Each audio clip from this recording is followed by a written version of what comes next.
So hello everyone, I'm Chester. I just want to make this video to help other people and share our experience sa pag-apply ng Japan visa in VFS. There's a lot of things that we had to research, to ask a lot of people, to confirm. So I just want to share it para mapadali yung buhay ng other people na makakapanood ng video and mag-apply sa VFS. So let's get into it.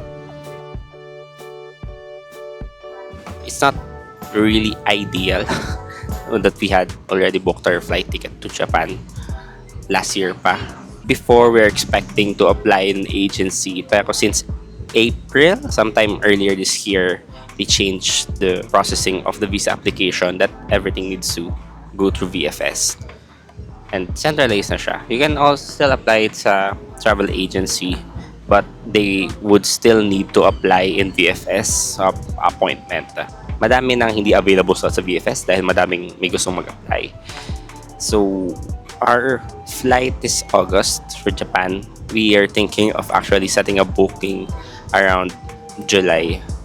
But I was just looking to the website around June thinking, ano kaya magandang date magpa-appointment para ma-check na namin yung schedule namin. It turns out, 1 month yung wait time ng booking namin during the time that we checked in the website and yung available dates na lang dun sa booking. There are branches sa Metro Manila na pwede mong applyan. One in QC, one in Makati, and one in Paranaque in Parqal. QC and Makati are fully booked na agad. But in Parqal, doon na ako nakita ng 1 week na available time. We chose the Friday. We chose the Friday para mas easier for us to take a leave. If you are thinking of flying, say, maglaan ng at least 2 months for the booking appointment and the actual processing of your visa. You can book for a whole group for you. Kung ikaw yung nag-asikaso, if you book it in the VFS, you can also add the people that you're gonna be with in the group. So isang application na lang siya. And payment is around 560 pesos dun sa standard. And there's additional that you can get along the way. There's also option for you to book the VIP package na may lounge access doon. Time is more convenient, I would think, kasi mas madaming available slot for that. I think it's a little bit expensive. Additional 1.5k ata. I need to double check. But yeah, if you got the time, you can book the standard. Nothing much difference naman pag compared dun sa VIP. But you can just book the standard and we also avail the SMS service. Just in case na may miss any notification sa email. It's additional 150 pesos around. So total of around 600 pesos na lang ang binayaran namin. So individually, and we paid it via credit card dun sa online. So as to the requirements, all of the requirements naman ay available na dun sa website ng VFS, whether you applied in a single or multiple entry visa. For us, we applied for multiple entry. Though we're just hoping because we are aiming to go back to Japan sooner than naman. So we applied multiple entry for all of us. It's the first time for all of us to fly to Japan. We're not really expecting that much, but yeah, iba yung requirements ng multiple entry to single entry. So we're gonna run through them para just gonna give some idea.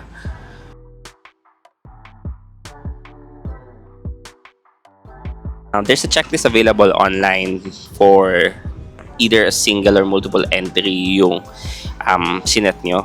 There's also option dun sa multiple entry na baka nakakagulo. So I think we choose the multiple entry for temporary visitor na frequent traveler. So that doesn't include yung mga may relatives na doon sa Japan or a business trip or a cultural thing. There's a checklist there that you can download and use. Actually, kailangan mo din i-print para make sure na complete yung requirements mo when you apply. In terms of the appointment that you're gonna be receiving in the email, isa na lang kailangan nyo i-print for all of you dahil sabay-sabay naman siya ipoprocess. Visa application form, there is the form there as well as a sample that you can reference kung ano i-input mo. One thing that we have noted nung nandun na kami is lahat ng walang answer dun sa form, you need to place N/A, not applicable, to denote na wala talagang answer yon and hindi nyo lang siya hindi nasagutan. You need to sign everything then by ink, so actual pen and not e-signature or something na iPad. Kailangan actual signature. So pag napirmahan nyo siya ng digital, papabuka yun sa inyo doon, pipirmahan nyo ng actual pen. Kailangan yung ink talaga siya. In terms of the itinerary naman, no need to be detailed. So ito yung worry namin noon nung gumagawa ko ng itinerary. I thought you need to be detailed kung ano nilagay mo, kailan kayo dadating, ano yung mga pupuntahan nyo, specific timings, etc. But I think the best way to do this is one line dun sa form nila for one day.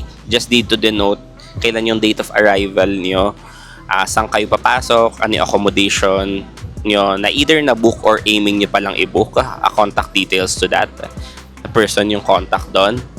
And kailan kayo aalis, then yung daily activities nyo, kahit general lang siya. So let's say if you want to go to USJ or Disneyland, or you want to visit temples, you can just add that to itinerary on the day. And if same lang naman yung accommodation nyo all throughout, i-rewrite nyo lang siya dun sa lahat ng rows until dun sa date ng alis nyo. In terms of dun sa mga mag-book ng Airbnb or booking.com na wala exact date yung accommodation, you can just place like booking.com, then yung pangalan nung posting dun sa booking.com. Then usually may contact details naman dun and yung address. So yun lang nilagay namin. Medyo worried lang kami dun nung una kasi hindi nga siya actual name ng hotel, ganon. But I think it kind of works naman. Password needs to not be expired within 6 months nung pagpasa. Dapat available siya and signed nyo din yung portion dun sa second page ng passport for that to be valid. Request for multiple entry form na kailangan i-fill upan.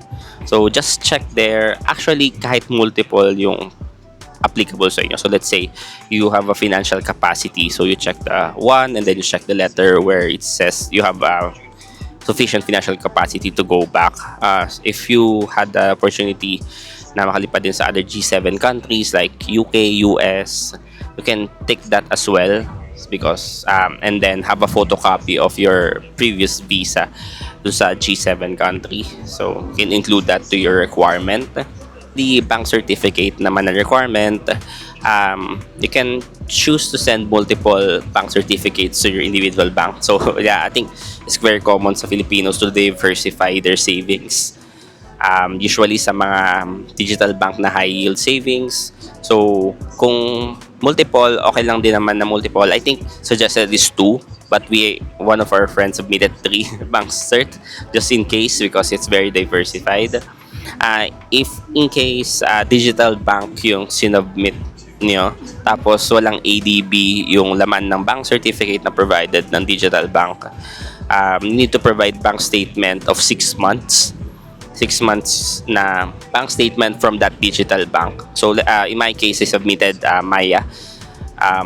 And Maya, wala siyang ADB, so I had to submit bank statement. And unfortunately, dahil daily yung crediting na interest rate sa Maya, for 1 month, I have 11 pages of bank statement and 6 months. So imagine na lang, pwede na siya maging libro. So I have read na pag ganun situation, you can print 4 pages per sheet of paper dun, para onti lang yung maging papers na kailangan mo i-submit. Medyo madami pa din siya, pero at least manageable na siya instead of submitting 66 pages just for that bank statement.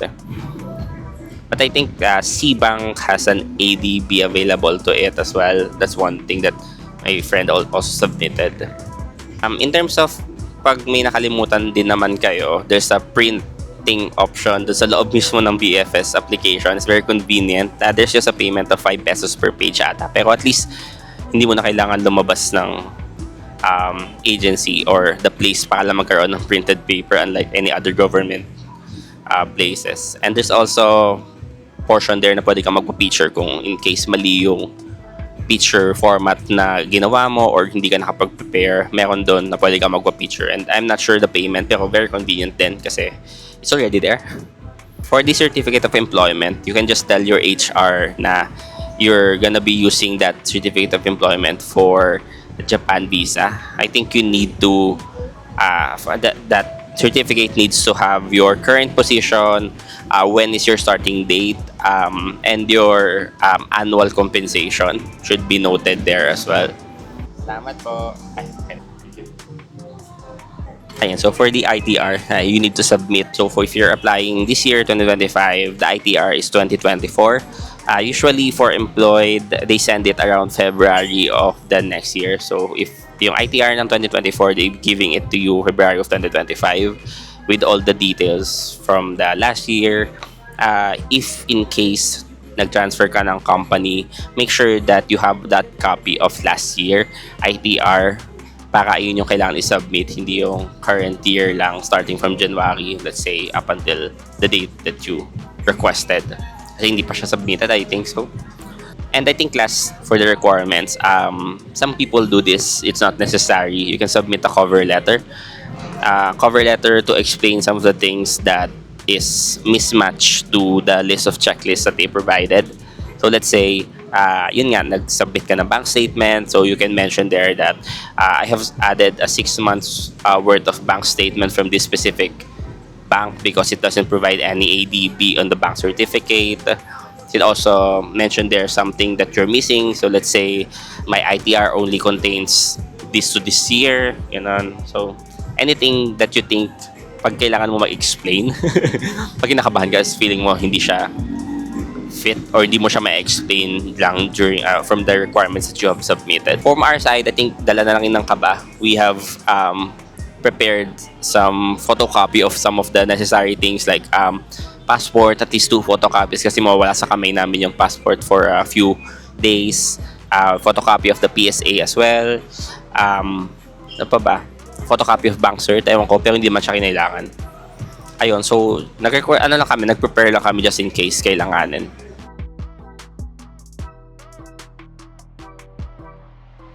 Nag-submit kami ng schedule in VFS Parqal in Parañaque. So Parqal, besides Ayala Malls, Manila Bay, malapit sa Soler. Schedule is around 7:30 a.m. kasi yun lang yung available. So we were there around 7 a.m. sa may 7-Eleven doon sa gilid. And we're waiting for time no schedule namin. So you need to enter on the first floor, ground floor of that building because may bibigay sila yung papel na yun yung parang sequence nyo pag akit sa taas. In the Parqal Mall, nandun siya sa may dulong portion ng Parqal. So if you have car, you can park dun sa basement malapit sa pinakadulo on the left side para hindi na kayo maglakad. May elevator dun diretso na dun sa first floor malapit sa VFS. Nung time namin wala pang bayad yung parking sa Parqal. Pero ngayon natin may 50 pesos na siyang payment na parking. One thing we learned there is bawal ang backpack. So naka-backpack kasi kami dahil may agenda pa kami after that day. So dahil may backpack kami, bawal daw yun and wala pa yung friend namin na may car. They mentioned na kailangan siya ilagay sa locker. So there's a locker service down in the basement in the rightmost part. So I think para siya sa mga naglalaro dun sa may field sa likod ng Parqal. 30 pesos per 30 minutes siya, guys. It's very expensive. Baka lang maglagay ng gamit. We thought na mabilis lang talaga yung processing, so hindi mo mapapagastos. Pero we were there for around 3 hours din. Pero not necessarily yun yung time ng processing. Meron kasi kami inaayos at hinakabol na papers. Kaya napatagal kami. So, quite expensive.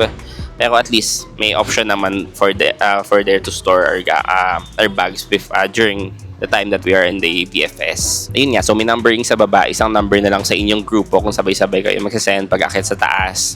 They're very approachable, so pipila kayo doon, check nila isa-isa yung requirements nyo kung may kulang kayo before kayo makapasok. Very approachable, very mabait lahat ng staff. Organized din sila so much. Pagpasok sa loob, there's water dispenser there kung nauuhaw kayo. Very chill lang naman sa loob, mabilis lang yung process pag tinawag yung number. Since isang group kayo, check nila yun by group and isa-isa kayong tatawagin sa may harap habang check nila yung papel kung may kulang or hindi. So in our case, meron kami nakalimutang fill upan. So susulat namin siya doon, pinirmahan doon. Then ayun, after nun, sabay-sabay na siya, may bibigay lang sa inyong piece of paper. Nandun yung parang visa application number ata. Then yun yung kailangan nyo ibigay pag kukunin nyo na yung passport nyo. Pag nag-notif na sa inyo na ready na siya for pick up. Nagdala lang kami ng ballpen kasi may mga, yun, may mga in case na kailangan pirmahan or sulatan. Pero pag nakalimutan nyo pa idikit yung picture nyo doon sa form, meron din silang glue doon available. May pens din naman doon, may printer kung kailangan. Hindi namin nakita yung portion doon sa may VIP pero may sarili silang area doon sa side. Hindi ko alam kung gano'ng katagal yung processing pero we don't think it's necessary naman during the processing kasi parang mabilis naman talaga siya. So tapos na kami ng around 9 or 10 a.m. Matagal na yun. I think super tagal na yun doon sa conventional processing.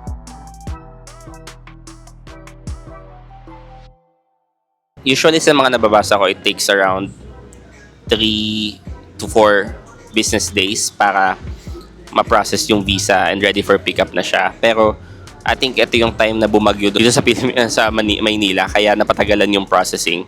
Around 5 days yung processing. So nakuha ko na siya ng around Monday the next week. So parang 5 business days yung naging processing niya.